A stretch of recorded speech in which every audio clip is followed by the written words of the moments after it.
सैफ अली खान पर हमला हो गया। सैफ अली खान का बेटा उनको रिक्शे में बिठाकर अस्पताल लेकर गया। सैफ अली खान को 6 जगह पर चाकू मारा गया। नाजरीन, सैफ अली खान के बारे में आप सब लोग जानते हैं, ना सिर्फ इंडिया में बल्कि पाकिस्तान में भी उन्हें बहुत ज्यादा पसंद किया जाता है, जो कि करीना कपूर के हस्बैंड हैं। नाजरीन, सैफ अली खान अपने घर में अपने कमरे में रात के 2:30 बजे सो रहे थे कि एक नामालूम लड़का उनके घर के अंदर दाखिल हो गया। ना सिर्फ उनके घर के अंदर दाखिल हुआ बल्कि उनके कमरे तक पहुंच गया। नाजरीन, लड़के की जानिब से चाकू का इस्तेमाल किया गया और सैफ अली खान पर जानलेवा हमला किया गया। हमारी इतलात के मुताबिक लड़के की जानिब से 6 जगह पर सैफ अली खान को चाकू मारा गया। नाजरीन, जब सैफ अली खान ने शोर मचाया तो शोर के डर की वजह से वो लड़का वहां से भाग गया। खैर नाजरीन, सैफ अली खान खून में लथपथ थे जब उनका बेटा इब्राहिम उनके कमरे में आया। बेटे ने जब अपने बाप की ऐसी हालत देखी तो उसने फौरन से अपने बाप को उठाया और अस्पताल की जानब दौड़ पड़ा। तो जब वो नीचे आया तो उसने ड्राइवर से कहा कि गाड़ी निकालो। तो जब उसे मालूम हुआ कि ड्राइवर तो सारे सो रहे हैं और ये भी नहीं मालूम कि गाड़ी की चाबी कहां पड़ी है। नाजरीन, उनके घर के सामने एक रिक्शा खड़ा था। सैफ अली खान के बेटे इब्राहिम खान ने फौरी तौर पर अपने बाप सैफ अली खान को रिक्शे में डाला और फौरी तौर पर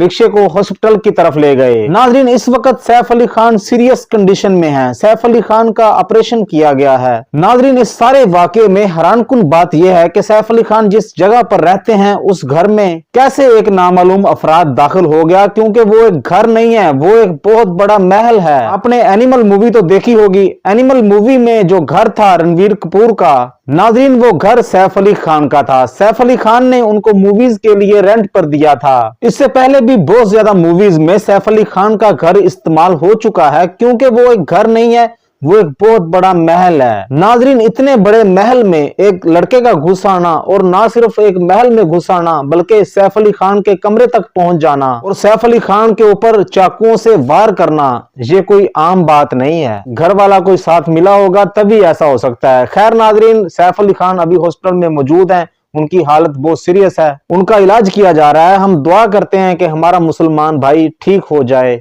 और हमारा पठान भाई ठीक हो जाए। आप लोग इसके बारे में क्या राय रखते हैं? कमेंट सेक्शन में अपनी राय का इजहार जरूर कीजिएगा। अपने मेजबान को इजाजत दीजिएगा। अल्लाह हाफिज।